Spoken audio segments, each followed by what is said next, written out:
Hey, welcome everybody. It's great to be with you. It's been a couple of weeks, and I think going forward, just given the schedule that's coming up, I probably will not do another one of these, I'm thinking, until maybe mid-July. Therefore, I'm sort of jumping ahead a little bit. I believe in living in the present moment, but I just wanted to have the American flag up for 4th of July. I know I'm way ahead, but I probably won't be here for it, so wish you all in advance a great 4th of July. Obviously, we're in the month of the Sacred Heart. Even though it's very quiet here, missing all the students, not being here for the most part. I know we have some summer school going, but there's some wonderful things still happening. The groundbreaking for the hospital, that continues. The land development and so forth is continuing over there, but they're going to actually have a formal groundbreaking next week, and the Abbot and I will be attending that. And again, it's just another sign of the movement forward and the excitement of seeing that develop over time. We also just heard that the Gaston Sports Hall of Fame has inducted into it Professor Emeritus Stan Dutko. For those of you who may not know him, I think he taught here at the Abbey for, somewhere between 30 and 40 years. I don't want to cut him short on that, but he's an incredibly great man. He was a soccer coach when he played, actually went to the Abbey, played soccer himself, taught here, started the economics department, was a soccer coach. And what's exciting about this event that's going to happen next October is that Holt is actually going to be the keynote speaker.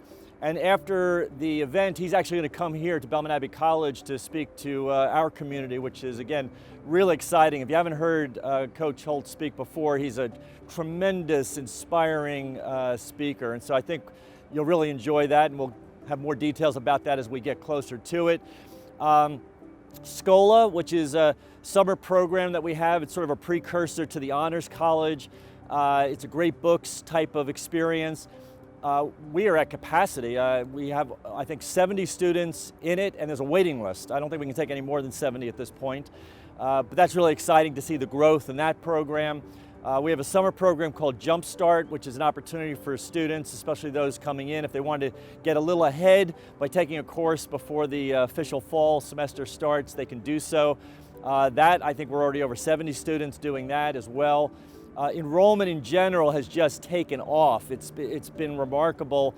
I'm still hopeful that we're going to have 500 new students, which would be by far an all-time record for Belmont Abbey College. If we actually get to the 500 or more, that's sort of cracking a new barrier with the 500. So that's really exciting. Great work by Martin O'Quinn and the entire staff and everybody. Everybody's contributing to that. Stephen Miss, the coaches, obviously everybody is working to bring in this class. Nursing program also is part of that enrollment growth. I think for next year, if I'm not mistaken, I think we're already at 31 new nursing students for next year coming in the fall. Really exciting with the development of the actual facility. Over at Sacred Heart is where we're going to actually house the nursing labs and classrooms and clinical space. That's being built out as we speak and will be completed before, I think before August. But again, very exciting to see that happening. The master's program in health administration has been launched. We really have not advertised it, and we already have, I forget what we're up to right now, but there's already a good enrollment going in that master's program, and I don't think most people even know about that we even have it yet. So that's also really exciting news. Monastic community is doing very well. I'm happy to report. They haven't had any serious illnesses or difficulties due to COVID. They are now beginning to open back up in a sense. They had to for the sake of the elderly monks and those that had some real serious health concerns. They really had to kind of cloister themselves to a great degree over this past year. But now they've been able to open back up, and masses and full attendance and so forth. So it's just great to see that. And maybe the last thing I would talk about is vaccinations. A lot of people have asked about them, so I just thought I'd bring it up right now. We are not, and I repeat, we are not going to require or mandate vaccinations. Some people will be very happy about that. Some people may not be happy about that. But we see it as a prudential judgment for each individual to make. There's really basically three, I guess, issues related, as I see it, to whether to vaccinate or not vaccinate. The first one is the connection with abortion. These vaccines were either developed with or tested upon aborted fetuses, human beings, and that's a serious moral evil, abortion. and it's not something that obviously we can cooperate with. However, on the other side of it, the Vatican, the U.S. Conference of Catholic Bishops, the National Bioethics Center have come out and said that if there is a serious health danger, you could, and I emphasize the word could, avail yourself of the vaccine. And so what they're saying is, because the connection to abortion is what would be described in philosophical terms as being remote, passive, in other words, not cooperating with the actual abortion itself, that it would be permissible given serious health dangers. So the question then becomes is, how serious is the health danger at this point? And that, again, is somewhat of a prudential judgment. It's going to come down to, again, our informed consciences.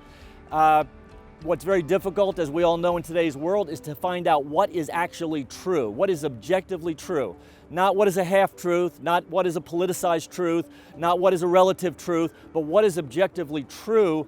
And even numbers, when you're given them, you got to ask, where did the numbers come from? What is actually included in the numbers? For example, the World Health Organization, the numbers right now, I believe it's about 32 million, almost 33 million people have been confirmed COVID cases, meaning they've contracted COVID. And I emphasize the word confirmed, because a reasonable person could say there's probably been a lot more people than that who have had it, because we also know by our even own experiences here at Belmont Abbey College that there are many people who are asymptomatic, and if you're not tested and you're asymptomatic, you wouldn't even know that you had it. So it would be safe to say the number is actually larger than the 33 million, but even if we stick with that number and say it's roughly 33 million people confirmed with COVID, there's been about 588,800, I think it's 66 cases, deaths from COVID, each one of them obviously dramatic and real. Part of the challenge, though, is how have we defined the death from COVID? If someone had a comorbid situation and they died from heart disease, but they also happened to have COVID, is that listed as a COVID death? Was it really directly responsible? So again, a reasonable person could ask, but even if we use that number, the 588 and the 33 million, that's about 1.7% death rate. Given the fact that we've prioritized the vaccination, you could begin to say perhaps the most vulnerable have already been vaccinated, and therefore the risk actually to everyone else is fairly low, almost, to be honest with you, depending on your age group and your health, almost virtually zero at this stage. So when you get into this definition of serious danger, serious health danger, that's again a judgment to be made by your informed conscience with the facts that are before us. The other is, again, it's an experimental drug. The FDA did not approve these vaccines.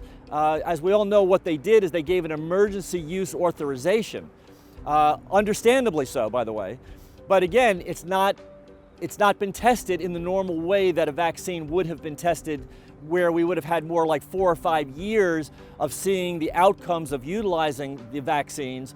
So really, in fairness to those individuals that would say, look, I don't know the long-term effects, there may be none. It may be perfect. There may be absolutely no problems associated with it, but we don't know that at this point.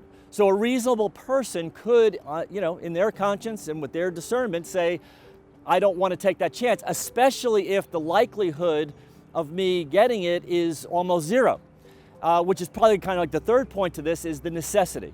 What kind of necessity is there for the vaccination? Well, again, depending on your age group, I think I'll even start with 65 and above. I think it's more like 85, but 65 and above, maybe there's some cases to be made, or those that have some kind of real health concerns, there's a case to be made for being vaccinated.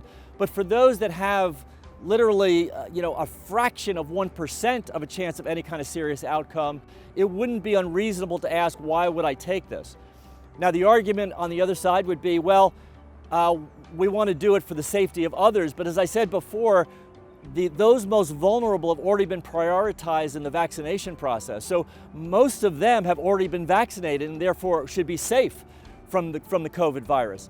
Therefore, it's very small, I think, chance that the group that is not vaccinated is most likely not going to affect those that have a very, very almost zero chance of any kind of serious outcome from it. So again, we've left it to a prudential judgment.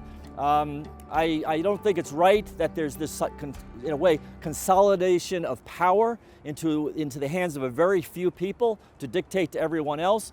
I believe in subsidiarity, the decisions to be made at the most local level or lowest level possible. In this case, I think it comes down to the individual.